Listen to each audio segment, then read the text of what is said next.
Well, first and foremost, it's very important because it is a live, in-person forum that happens once again after, well, not after the war, but after the first moments of the war, after the attack on Kyiv.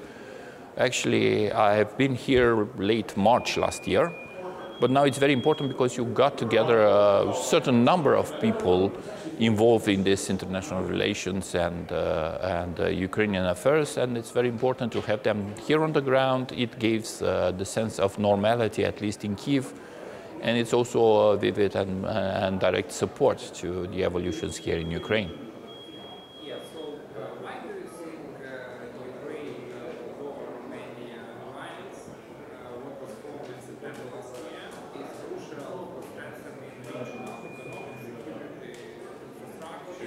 Okay, in real terms, it's a trilateral. It's not really an alliance. It doesn't have the basis of an alliance, and that is because Romania is already a member of NATO, so it's not possible to be part of a different alliance if you are already involved into one, and we are looking forward to get you on board, actually, to NATO. But it's very important because we are neighbors, because there is an interdependence between the security of the Republic of Moldova, Ukraine, and that of the eastern flank, Romania included.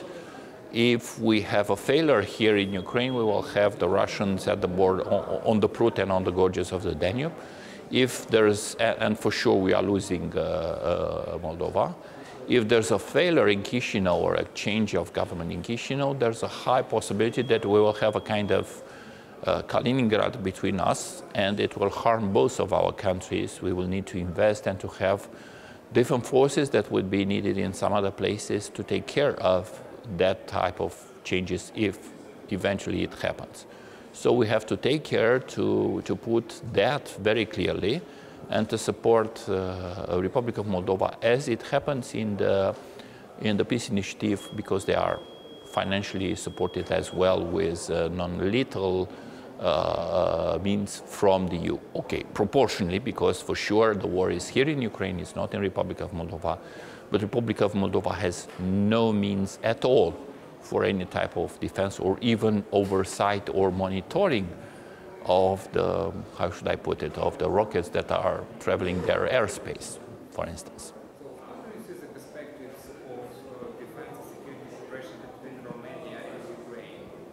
Well, I think that it's a place where a lot of things can be developed. First and foremost, it's about the technologies existing in both of the countries.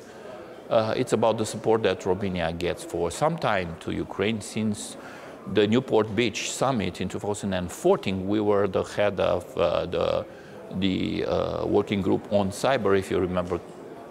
And we were involved in a number of reforms happening here in Ukraine. Actually, it was very easy for us to chair the civil emergency caucus and panel, because actually we were one of the best in that area, and you need that part. So we are also the hosting point for civil emergencies rescEU from the EU, and that's how we succeed in moving on the other side on that side of the border, actually, what was needed in key situation, from generators and for the energy part, the energy security, to those containers to do safe points here and in different towns where people can come, have a heating, charging their phones, having some water, having some food, and then getting back to their respective flats where things are far more different. We intervene here as well with some types of armored vehicles to extract wounded persons, or also to have the first aid there on the ground. There's a number of things. So we can develop in different sides. That's one area. We can also share our experience, as we have done in Chisinau, on the anti-corruption, where we also have a vast experience in moving from this centralized rule of law, free country to something that looks really European. So Actually, reconstruction means two things. It's the physical one, but it's also the reconstruction of a state, of a Ukrainian state, which should be a European, democratic, and safe state with security guarantees, which, from our point of view, is NATO membership.